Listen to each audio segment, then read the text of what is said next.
Here is your latest African news. Africa-wide, Afcon highlights.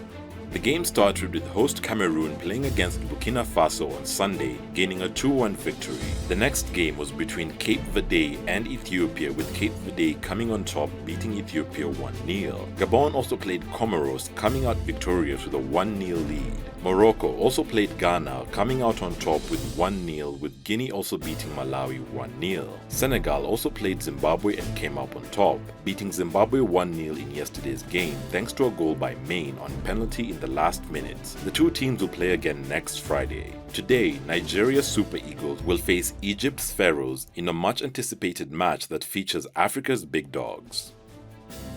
Sudan protest organizers reject UN mediation offer.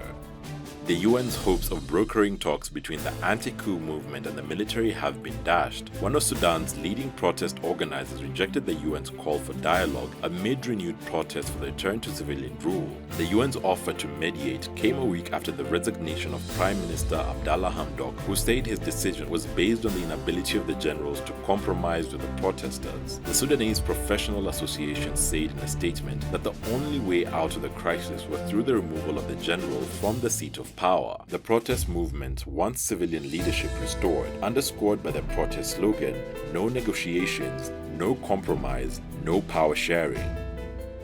Uganda schools reopen after almost 2 years of COVID closure.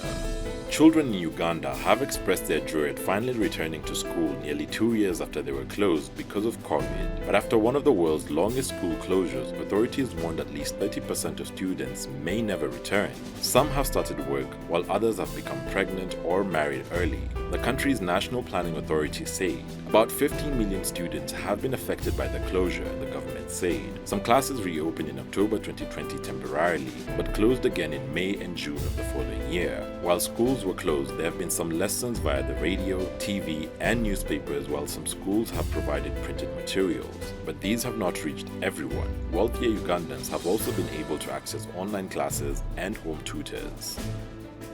Southern Africa.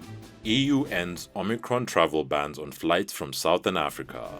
The European Union has eventually ended their baseless travel restrictions on flights from Southern Africa well over a month after imposing them in hopes of containing the spread of the Omicron variant of the coronavirus. Omicron has become the dominant variant and is responsible in the EU and many other nations for an unprecedented increase in infections, making the travel bans from Southern Africa pointless. The bloc insisted that travelers from South Africa and neighboring countries will still be subjected to other health measures on vaccination and recovery from the disease.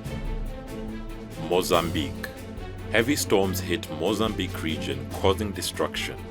5 people have been killed and 15 others seriously injured after heavy rains accompanied by strong winds, thunderstorms, and lightning left a trail of destruction in Mozambique's southern Gaza province. The dead were victims of lightning strikes. The heavy rains that lasted for 24 hours over the weekend also destroyed 5,000 houses, and 6 health centers have been partially submerged, he said. It is estimated that more than 394,000 people could be affected by floods in the province in the current rainy and cyclone season, which runs until the end of March. The Mozambican Disaster Agency has already deployed teams to the area with boats, foodstuffs, tents, and blankets in readiness for the expected flooding.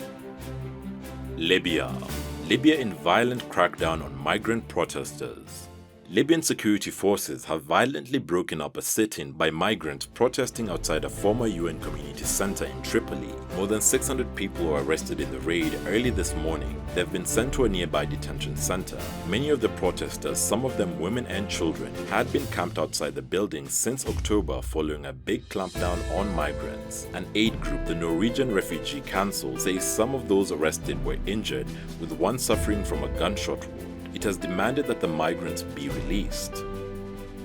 Diaspora. Afro Descendants in Paraguay celebrate their African roots. Members of the Paraguayan African group Cambacua participated in the annual festival in honor of Saint Balthazar, one of the 3 kings, over the weekend. The festival is a way for Afro Descendants to keep connected with their African roots through dance, drumming, and customs. As ever, the drum plays a central role in the celebrations. The Kamba ethnic Africans arrived in the area with the army of the father of Uruguayan independence, José Gervasio Artigas. Thanks for watching. Please subscribe, share, and like this video.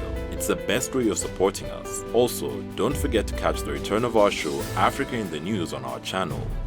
You can directly support this new series by becoming our YouTube member or becoming a patron and donating.